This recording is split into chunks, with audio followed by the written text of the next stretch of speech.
Ito ang hindi nila sinasabi sa Palm Sunday. Palm Sunday looks joyful. May mga palaspas, may mga sigawan ng hosana, may mga pagpaparangal kay Jesus bilang hari. Pero kung ihinto mo doon ang kwento, hindi mo makikita ang mas malalim na katotohanan. Palm Sunday is not just about Christ entering Jerusalem. Palm Sunday is about Christ entering the human heart. At doon po lumalabas ang katotohanan. Ang puso ng tao ay maaari siyang i-welcome at maaari din siyang tanggihan.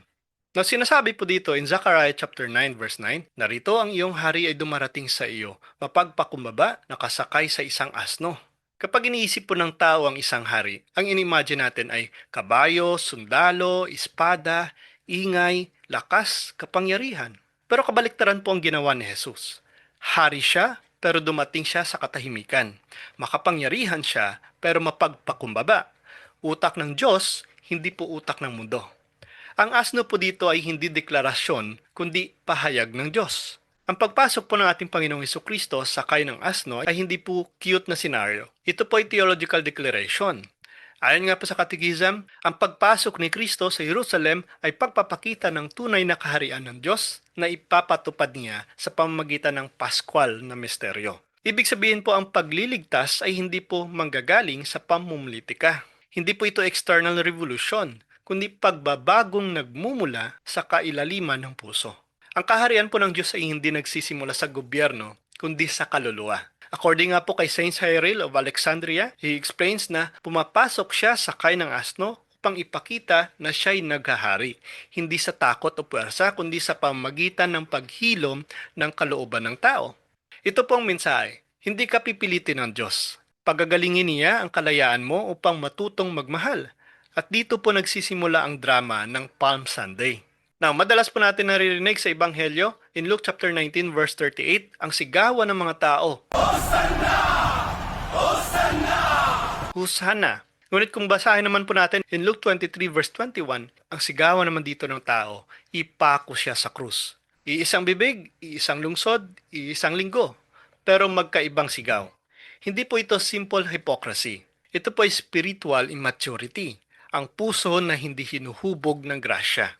Ano pong sinasabi ng simbahan tungkol po sa kasalanan? In CCC 1849, ang kasalanan ay pagkakasala laban sa Diyos, isang pagkukulang ng tunay na pag-ibig. Pero mahalagang unawain po na may pagkakaiba po ang temptation na pag-akit sa maling akala at sin na intentional na pagsang-ayon. Ang problema po sa crowd ay hindi po pagiging masama. Ito po ay pagiging walang ugat. Now, in psychological reality ng tao, madaling ma-excite, maimpluwensyahan, mapa-oo dahil sa pressure, mapabago ang isip dahil sa takot, at sumasama na lang ng madalian sa mga uso ngayon. Ito po ang nangyari sa Jerusalem. Emotionally steered sila, pero hindi spiritually rooted. Sabi nga po ni Saint John Chrysostom, pinupuri ng mga tao si Kristo kapag tama siya sa panlasa nila, pero iniiwan siya kapag hinihingi niya ang conversion. Ito po ngayon ang aral. Kapag hindi nakaugat po ang puso sa Diyos, madaling magbago ang isip, madaling matukso, madaling madala. Ang Palm Sunday po ay salamin ng ating kaluluwa. Now, in John chapter 18 verse 36, ang kaharian ko ay hindi sa sanlibutan ito. Sinabi po yan ng ating Panginoong Hesukristo. Hindi po itinatanggi ni Jesus ang pagiging hari. Iniangat niya ang kahulugan po nito. Ang kaharian ni Kristo equals misteryo ng krus. Ayon nga po sa Katekismo, ang kaharian ni Kristo ay narito na sa hiwaga at nabubunyag sa pamagitan po ng Paskwal na misteryo. Ano pong ibig sabihin nito? Ang tagumpay po ng ating Panginoong Hesukristo ay hindi po tulad ng tagumpay po ng mundo. Sa mundo po, ang panalo equals lakas. Ang kapangyarihan equals control. Ang otoridad equals pamimilit. Ang tagumpay equals puwersa. Pero sa ating Panginoong Hesukristo, ang panalo dito ay pagsuko. Ang kapangyarihan ay pag-ibig na nagsasakripisyo. Ang otoridad ay paglilingkod. Ang tagumpay ay pag-aalay ng sarili. According nga po kay Saint Leo the Great, tinalo ni Kristo ang kasamaan hindi sa pamamagitan ng lakas, kundi sa pamamagitan ng pagpayag na maipako siya. Hindi po aksidente ang krus. Hindi po ito pagkakamali. Ito po mismo ang mismong paraan ng kaligtasan. Ang krus po ay trono ng hari, sandata ng pag-ibig, ang punto kung saan tinalo ng kababaang loob ang pride. ang lugar kung saan ang grasya ay pumapasok sa mundo. At sa misa po ang krus na ito ay naririto ngayon. Ang Eukaristiya ay hindi po simbolo ng pag-ibig. Ito po ay ang aktwal na presensya at patuloy na paghahari ni Kristo. Now, in Matthew 26 verse 41, sinasabi po dito, ang espiritu ay handa, ngunit ang laman ay mahina. Hindi po kailangan ng Diyos ng maraming eksena para ilantad ang tunay na nangyayari sa loob ng tao. Sa Palm Sunday pa lang, naroon na ang binhi ng Getsemane. Naroon ang hiwa ng dalawang panig ng puso. Tatlong bahagi ng panloob na laban ng tao. Una, ang isip. Nakikita ang tama.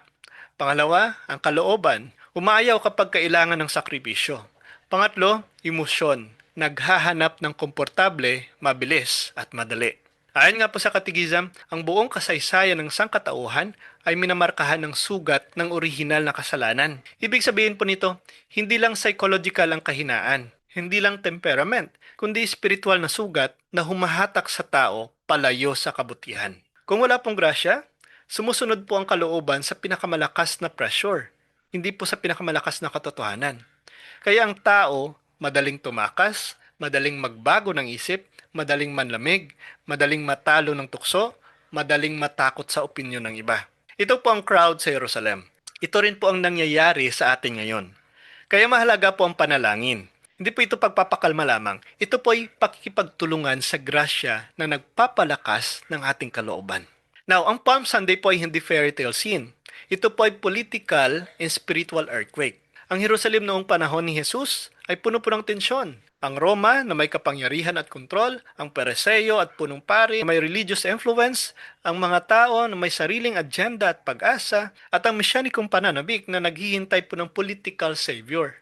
At dito na po pumapasok sa Jesus. Hindi po siya pumasok bilang kalaban.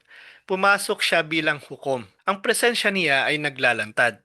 Ang takot ng makasariling kapangyarihan, ang insecure na puso ng mga pinuno, ang madaling maimpluwensyahan na tao, at ang maling pag-unawa po sa Meseya.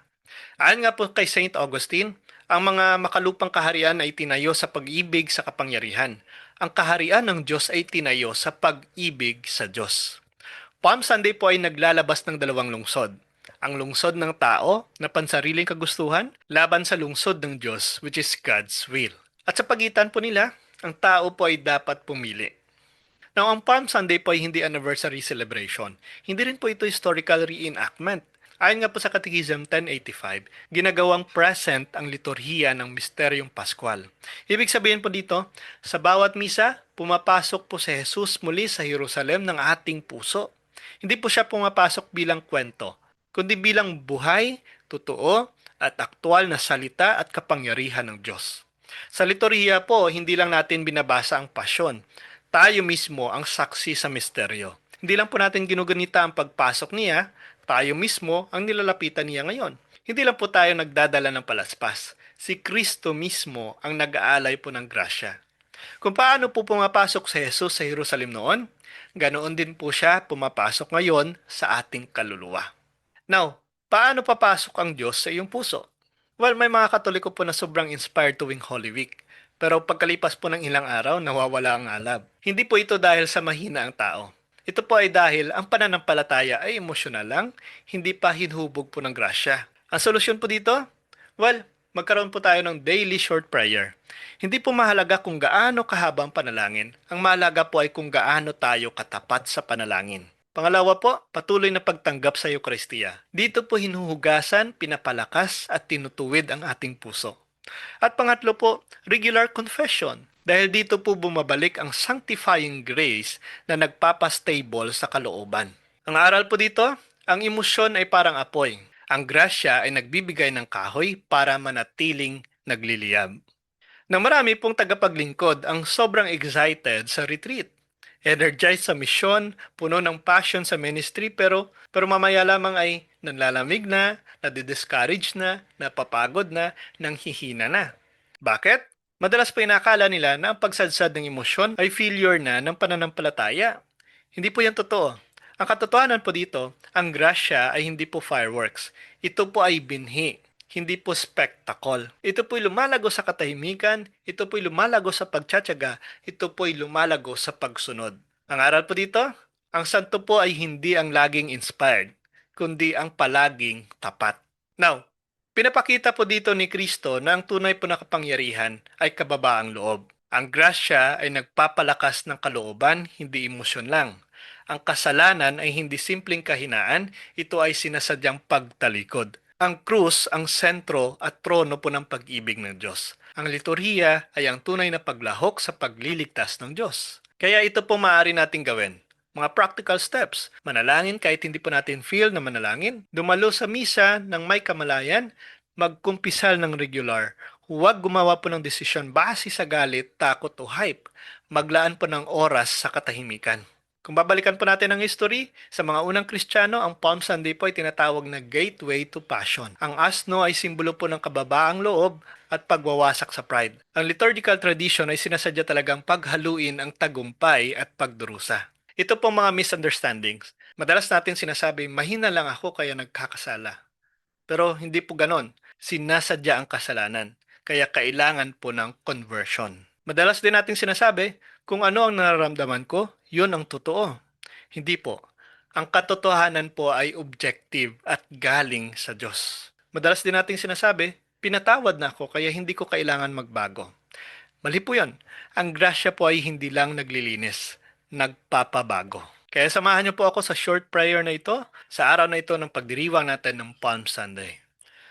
Lord Jesus, true King of humility and glory, enter our hearts as you entered Jerusalem. Strengthen our weak will, purify our divided heart, and teach us to follow you, not only in celebration, but in sacrifice.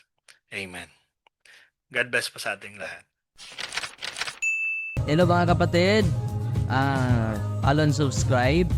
Mr. Curious Catholic, marami tayong matutunan, mapupuno po yung ating isipan sa mga katotohanan. Dahil ang katotohanan na magbigay sa atin ng tunay na kalayaan. God bless. Hello mga kapatid, inanyayahan namin kayo, huwag niyong kalimutan mag-subscribe sa kay Bro Dance Oberio, Mr. Curious Catholic.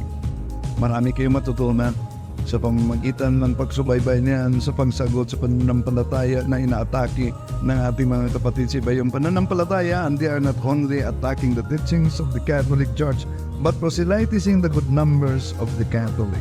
At sa pamamagitan sa pagsunutin niyo nitong Mr. Curious Catholic, Facebook page and YouTube channel, dami ninyong matutunan. Isabuhay natin ang ating matutunan. Rodillo et Iglesia.